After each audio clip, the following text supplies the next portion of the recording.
Mit navn er Kim Andersen, og jeg er ejer af Optimus Anlæg, og vi har været i gang i godt 3 år.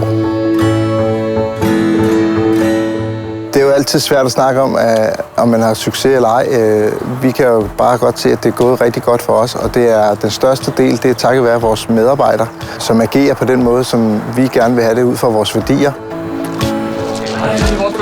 Der er et rigtig godt sammenhold mellem både medarbejdere, men ikke også med ledelsen hernede.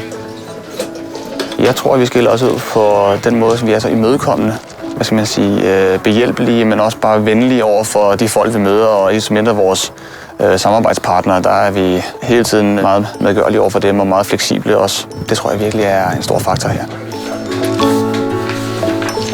Mit ansvarsområde som formand, det er at stå for bygmøder og projekternes gennemførelse til tiden. Tingene, de skal ske, og folkene har det godt. Lige nok i hjemmebyen, der har jeg været i 1,5 år nu. Det er en kæmpe opgave. Så der skal bo 3.000 mennesker derinde. 1.000 boliger bliver der bygget i parcelhus og højhus og rækkehus og klyngehus og alle mulige slags hus.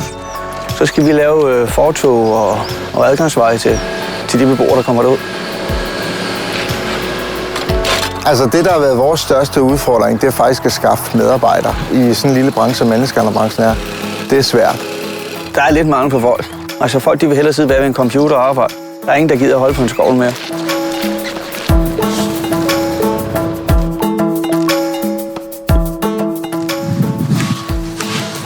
Hele projektet her har gennemsnitligt taget, hvis vi tager gårdrummet herinde, plus den lille sideallé, og så ellers hele vejen ud igennem her, har det taget godt og vel et år.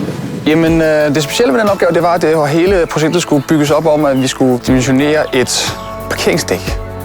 Så vi skulle finde ud af, hvordan vi skulle opbygge fra bunden af og op til færdig belægning, hvordan de skulle samles. Og det var egentlig meget spændende at være med til, for det var ikke noget, man sådan generelt lige var med til at prøve hver dag. Det hele har været meget sjovt at være med til, både til at sætte kanterne, der skal afgrænse bedene, og også bare opsætning af hegnene har også været meget sjovt. Vi valgte at gøre det på den gode gammeldags måde, at der bliver mere nærhed til arkitekterne, og vi har mere nærhed til vores medarbejdere. Eller det er det, vi synes, der mangler i branchen. Det er også det, vi ligesom får at vide rundt omkring. Det, der er vigtigt for mig, det er, at det skal være sjovt og hyggeligt at gå på arbejde, og vi skal have en god tone i hverdagen, og vi skal være klar til at hjælpe hinanden, hvis der er en, der har problemer, eller nogen, der har brug for 2 ekstra folk i stedet. Det kan jeg i hvert fald kun rose, at alle medarbejdere er gode til.